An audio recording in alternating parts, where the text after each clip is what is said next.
le futur cash, est-ce que ça va pas être la crypto alors? Si l'euro va s'arrêter pour passer à l'euro numérique, Ouais. un exemple, hein, et que tu as beaucoup d'euros non déclarés, il faut que tu les transformes en euros numériques.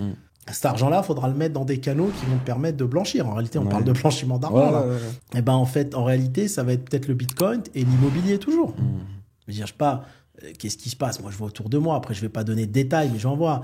Celui qui a 2 millions en espèces qui dorment sous son lit en France, il va les faire transiter, par exemple, à Dubaï. Il va acheter 2 millions d'appartements, d'immobilier. Voilà, il a les appartements. Le jour où il les revend, s'il veut rapatrier son argent, il aura de l'euro numérique, c'est tout, ou du bitcoin, tout ce qu'il veut. Mais voilà, quand tu verras que quand une monnaie va commencer à disparaître pour passer sous une autre monnaie, tu verras, surtout maintenant, on va vivre la même chose que dans les années 2000, mais en pire. L'euro, c'était quand? C'est en 2000 2000. Mais en pire, tu verras la flambée de l'immobilier à ce moment-là. Dans les pays où les gens peuvent acheter en espèces l'immo.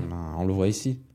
Maroc, Dubaï, etc. Tu vas voir la flambée de l'immo. Non, mais là, on n'est qu'au début. Parce que là, ils n'ont pas annoncé encore que l'euro physique va disparaître. L'euro numérique, en vrai, c'est une réalité. Ça va arriver. Oui, on va y arriver. On va y arriver.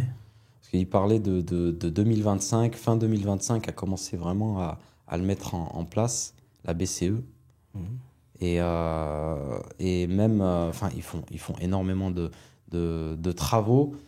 Et ils ont même, là, ce qui m'a fait rire, c'est que j'ai vu un article que la BCE, ils ont un petit souci aussi. Ils prennent les patins des personnes qui sont en mode l'euro numérique, c'est un système qui va permettre de tracer beaucoup plus facilement, etc.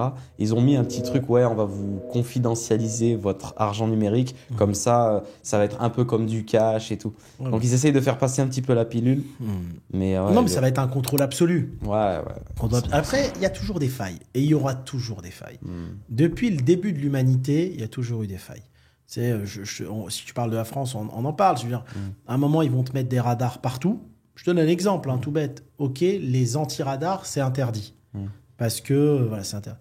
Il y a un type très intelligent qui a fait Coyote. Coyote, c'est pas interdit parce que c'est une personne de la communauté devant toi qui t'indique qu'il y a un radar. On détourne la loi de façon très intelligente. J'ai trouvé que j'ai toujours apprécié cette application parce qu'elle est formidable. Et elle passe en travers les lois, mais tu auras toujours des personnes qui vont s'adapter. Tu auras toujours. Il y a un moment, les restaurateurs, ils faisaient du cash. Ok, ils faisaient du cash. Ils font plus de cash parce que dans un restaurant, il n'y a plus d'espèces comme avant. Mais ils font de la décaisse. Ils vont virer à droite, à gauche. Mais j'ai envie de te dire, c'est encore mieux que le cash. C'est pourquoi ça permet de maintenir un chiffre d'affaires important. Donc, de maintenir la valorisation du point de vente. Ouais, c'est clair. C'est même mieux. C'est mieux. Tu vois ? C'est vrai. Il y aura toujours des circuits parallèles. Toujours. C'est pour ça que vouloir absolument stopper le cash, c'est pour moi se mettre une balle dans le pied pour rien du tout. En fait, malheureusement, l'Europe pousse les gens. Alors, pas l'Europe, c'est la France, parce que l'Allemagne, c'est le pays du cash. L'Allemagne, les gens, ils aiment bien l'espèce, ils payent qu'en espèces. L'Espagne aussi, ça paye en espèces. C'est juste la France, elle éloigne les espèces de la France. Donc, cet argent-là va ailleurs. Les gens le dépensent ailleurs, le dépensent moins en France. Et je trouve que la stratégie est mauvaise.